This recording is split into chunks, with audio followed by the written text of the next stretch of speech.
Before you scroll away, pause for just 1 second and imagine this. A crowded cafeteria, the clatter of trays, the hum of people rushing through their lives, and one quiet question that changes everything. "Can I share this table?" asked the one-legged soldier to the janitor. What the janitor said next stunned her, and by the end of this story, it may just change the way you see people forever. If stories that touch the heart matter to you, remember to like this video and subscribe to the channel, because stories like this deserve to be shared. Her name was Captain Aisha Malik, though these days she rarely heard the title. The uniform that once fit her with pride now hung unused in a cupboard, pressed and silent, like a chapter of her life she wasn't sure how to reopen. She had lost her leg 18 months earlier in a roadside blast during a peacekeeping mission. The explosion took more than flesh and bone, it took her confidence, her sense of belonging, and the ease with which she once moved through the world. Today, with her prosthetic aching and her balance slightly off, she stood in line at a government hospital cafeteria, clutching a tray of food she barely had the appetite to eat.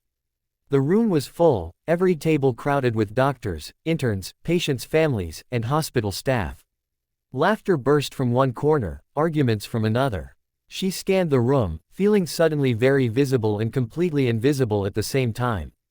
People noticed her uniform, her medals, her missing leg, but their eyes slid away just as quickly. She spotted a small table near the window. Only one person sat there, a middle-aged janitor in a faded blue uniform, his hands rough, his back slightly bent, quietly eating his lunch. She hesitated. Old habits told her to stand straight, to command space, but the new reality whispered caution. Finally, gathering her courage, she took a step forward and spoke softly. "Can I share this table?" The janitor looked up, and for a moment he just stared at her.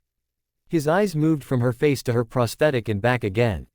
Aisha felt that familiar knot tighten in her chest, bracing herself for pity, awkwardness, or polite rejection. Then he smiled, not the forced kind, but warm and genuine, and stood up despite her protest. Stunned, he said gently, "I should be asking you that question. This table has been waiting for you." She blinked, confused. I just meant if the seat was free." He pulled the chair out for her carefully, like it was the most natural thing in the world. "Seats are always free," he said, "but respect is something we must offer quickly, before we forget how." She sat down, unsure what to say.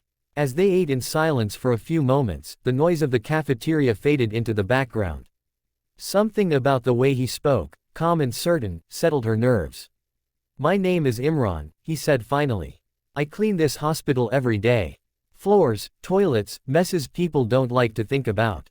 "And you?" "Aisha," she replied. I was an army officer." Imran nodded, not with surprise, but with recognition. "You still are," he said simply. Those words landed heavier than any medal she'd ever received. She laughed softly, a sad sound. "Not really. I can't run, can't march, can't lead troops anymore." Imran wiped his hands on a napkin and looked at her with quiet intensity.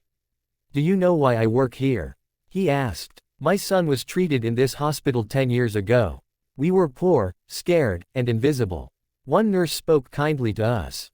One doctor stayed late. Small things. My son survived. Since then, I clean these floors like they are holy ground." Titles change, bodies change, but purpose doesn't. Aisha felt her throat tighten. She had spent months feeling like a burden, like a broken version of her former self. This stranger, who scrubbed floors for a living, spoke with more clarity than all the counselors she had seen.